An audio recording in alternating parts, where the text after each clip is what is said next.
The cameras flashed and the Cleveland skyline glowed with a proud orange hue. Draft night in 2025 would forever be remembered in Ohio. Shedeur Sanders, quarterback, University of Colorado, the commissioner announced. The crowd erupted. Social media lit up. Some fans cheered. Others questioned the pick. The city was divided. But for Shedeur Sanders, the journey had just begun. Walking onto the stage with a Browns hat pulled low over his eyes, he knew what came next, proving he wasn't just Coach Prime's son. He was here to build a legacy, and that legacy started in the most scrutinized room in football, the Cleveland Browns quarterback room. Chapter 2. The meeting, the door closed behind him, thick with tension and history. Quarterbacks only, the sign read. Shedeur stepped into the meeting room. Two veterans sat there. Deshaun Watson, once the face of a franchise, now shadowed by controversy and injury. Dorian Thompson-Robinson, the rising backup with a chip on his shoulder and something to prove. Deshaun looked up, his eyes scanning the rookie. "You the kid with all the YouTube highlights?" Deshaun asked with a smirk. Shedeur raised an eyebrow. "Nah, I'm the kid about to make new ones."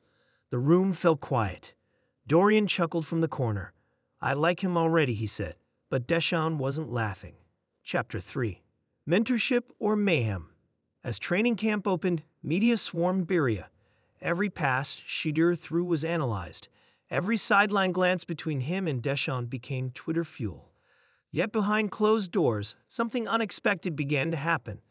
Deshaun Watson, for all his battles, knew the league better than anyone in the room. And he wasn't about to let the rookie walk in and think it was easy. "I'll teach you what I can," Deshaun said one evening as they watched film. "But understand something. No one's handing you this job." "I wouldn't want it if they did," Shedeur replied. Over weeks, their dynamic became a chess match.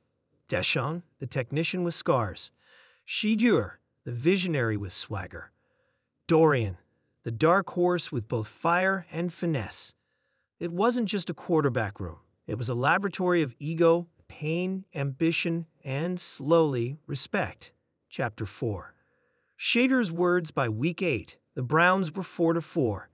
Deshaun had gone down again with a shoulder sprain. Dorian started 2 games but struggled. The chants began to rise. Shedeur! Shedeur! Shedeur! Coach Stefanski finally called his number. It wasn't perfect, but it was electric. 3 touchdowns, 1 pick, 1 win. The next morning, the media swarmed again, but this time, Shedeur gave them something deeper. "I want to say something," he told the reporters. "Not about the game, about my teammates." Cameras clicked. Pens froze. Deshaun has taken hits, on and off the field. But that man has sat with me late at night, breaking down defenses no one else sees. You can say what you want about his past, but in this building, he's been a mentor, a warrior. And honestly, I respect him more than most quarterbacks I've ever watched." A pause. "And Dorian? Don't sleep on him. That dude's hungry. He could start on half the teams in this league. He pushed me every day in practice. Made me better before I ever threw a snap." The room fell silent. Then a reporter asked, "But do you want to be the starter?" Shedeur smiled. "I didn't come to Cleveland to ride the bench, but I came to earn it. And no matter how this shakes out, I'll always give these guys credit. This isn't just a quarterback room, it's a brotherhood." Chapter 5. The text thread. What the public didn't see was the private text thread labeled DADGS only. It started as a place for playbooks and memes. It became therapy. Dorian. "Yo, Shedeur's getting a lot of love this week. You better not forget us when Gatorade drops your ad." Shedeur.